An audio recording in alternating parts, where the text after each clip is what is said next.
So I can't blame you for coming at me and saying, why'd you vote on this? Well, that's why my question is going to be, where'd you see that? Where'd you read that? This is Juan Ciscomani, the Republican representative of Arizona's 6th congressional district. Liberal media would paint him as some sort of ultra-dangerous right-winger, as they do with anyone to the right of Bernie Sanders. However, they might be a lot smarter to start embracing him and work towards making sure he doesn't get replaced with a real conservative this cycle. Despite representing a red district that elected him to uphold and fight for their values in the House, Ciscomani has voted 57% in line with Democrats throughout his political career. I want to make sure that we get all the facts straight here. This past March, Ciscomani joined a majority of Democrats voting to pass an amendment to H.R. 2882, a $1.2 trillion spending bill funding abortion, LGBT organizations, federal gun-grabbing programs, and child gender transitions, and was the only Arizona Republican congressional representative to do so, a vote he explained essentially as playing ball. Sometimes we need to go for that 5-yard run, sometimes for that 30-yard pass, and sometimes for that Hail Mary touchdown that we need at the end of the game. 2 weeks later, he again betrayed his base and the express wishes of President Donald Trump,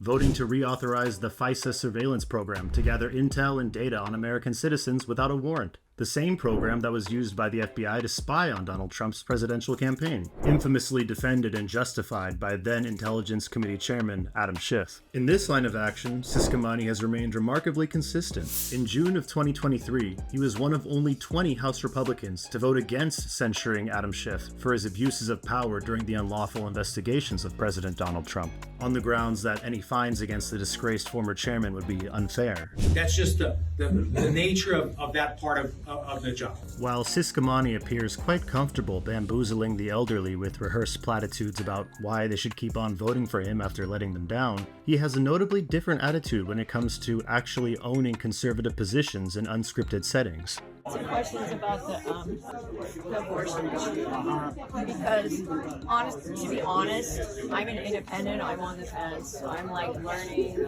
and so I'm looking around at everybody.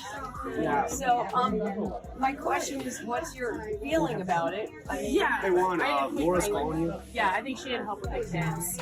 I didn't know. She's texting me right now. I was talking to Sam. She was texting. Give me 1 second. Sure.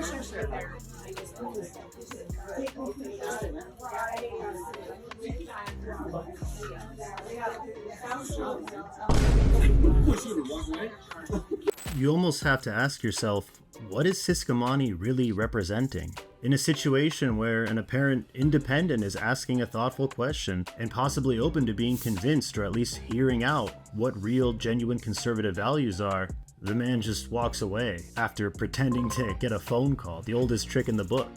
The only older trick he's pulled is the classic bait and switch, deceiving honest American conservatives into electing him, only to immediately drop the mask and settle into the DC swamp with the rest.